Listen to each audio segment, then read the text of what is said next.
नमस्कार, आप देख रहे हैं नेशन भारत और मैं हूं मनोज चतुर्वेदी। प्रधानमंत्री ने देशवासियों के नाम एक खत लिखा है और खत का मुख्य जो बिंदु है उसमें उन्होंने संबोधित किया है ऊपर कि बड़े फैसले कम हुए फासले। प्रधानमंत्री ने यह भी कहा है कि दूसरे कार्यकाल में आज के ही दिन प्रधानमंत्री ने दूसरी बार शपथ लिया और उसी के उपलक्ष्य में उन्होंने देशवासियों को खत लिखकर ये कहा है कि मन तो बहुत था कि आप सबके सामने आकर कुछ कहूं, लेकिन इस कोरोना काल में परिस्थितियां ऐसी नहीं बन रही हैं। लेकिन फिर भी इन तमाम 135 करोड़ देशवासियों को मैं अपने इस खत से संबोधित कर रहा हूं। प्रधानमंत्री ने उस खत में जो मुख्य बिंदु उन्होंने बताए हैं, हम दो चार बिंदु को आपके सामने उल्लेख मैं उसका कर दूं। उन्होंने कहा कि हमने जो दूसरे अपने मैनिफेस्टो में, प्रधानमंत्री ने जो पार्टी का भाजपा का मैनिफेस्टो था उसमें वादा किया था कि धारा 370 हटाने से लेकर राम मंदिर और आर्थिक पैकेज सबका, तो हमने वो तो पूरा किया ही।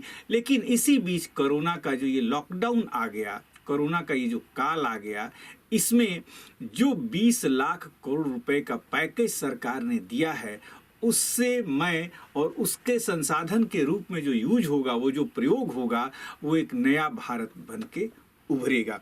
प्रधानमंत्री ने यह भी कहा है कि आज से ठीक 1 साल पहले जो है हमारे पास परिस्थितियां अनुकूल थी, लेकिन ये कोरोना काल ने परिस्थितियों को जरा सा उलटफेर कर दिया है। देश की जनता के सामने आज मैं आकर संवाद तो नहीं कर सका, लेकिन ये पत्र ही मेरा संवाद है।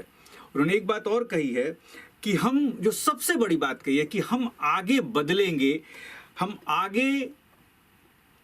आगे बढ़ेंगे और विजयी भी होंगे। एक बात उन्होंने और कही है कि हम वर्तमान भी खुद तय करेंगे और भविष्य भी। मेरे संकल्प की ऊर्जा हमारे देशवासी हैं। यानी कि उन्होंने देशवासियों को कहा है कि मैं जो भी संकल्प करता हूं वो आपको ध्यान में रखकर करता हूं। वैश्विक महामारी के कारण ये संकट की घड़ी है और इसमें सभी को असुविधा हुई है, क्या वो हमारे प्रवासी मजदूर हों या हमारे क्लर्क के भाई। आज समय की मांग है कि हमें अपने पैरों पर खड़ा होना ही होगा और वो मार्ग है आत्मनिर्भर का मार्ग, जिसके लिए आत्मनिर्भर भारत के लिए प्रधानमंत्री ने 20 लाख करोड़ का पैकेज भी दिया है। इस पूरे खत को हम आपको दिखाते हैं और आप देखिए इस पूरे खत को। हम कोशिश करेंगे कि प्रधानमंत्री के ऑडियो साउंड को भी आपको सुनाए, जो उन्होंने खत से भारतवासियों को संवाद के रूप में दिया है, हम उसे भी सुनाने की कोशिश करेंगे। मेरे प्रिय स्नेहीजन, आज से 1 साल पहले भारतीय लोकतंत्र के इतिहास में एक नया स्वर्णिम अध्याय जुड़ा। देश में दशकों बाद पूर्ण बहुमत की किसी सरकार को लगातार दूसरी बार जनता ने जिम्मेदारी सौंपी थी।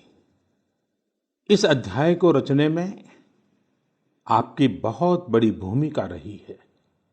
ऐसे में आज का यह दिन मेरे लिए अवसर है आपको नमन करने का, भारत और भारतीय लोकतंत्र के प्रति आपकी इस निष्ठा को प्रणाम करने का।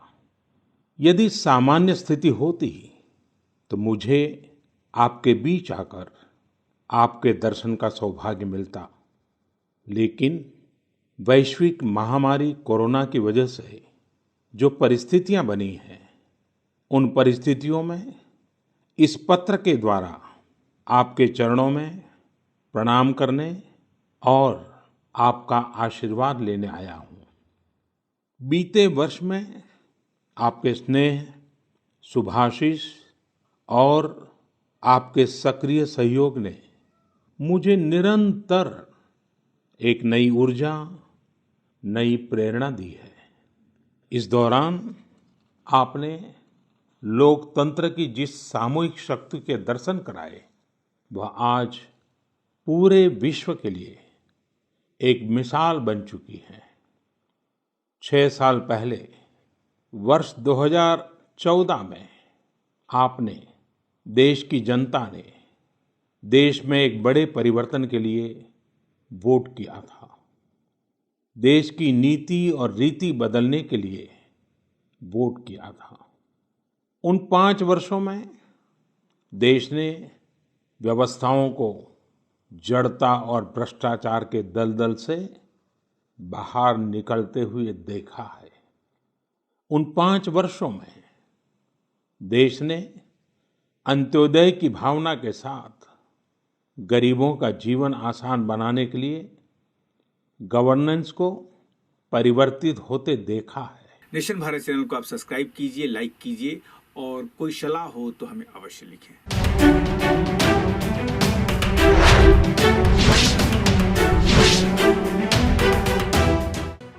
लेटेस्ट खबरों से जुड़े रहने के लिए हमारे चैनल नेशन भारत को सब्सक्राइब करें और बेल आइकन को दबाएं ताकि कोई खबर छूट न पाए।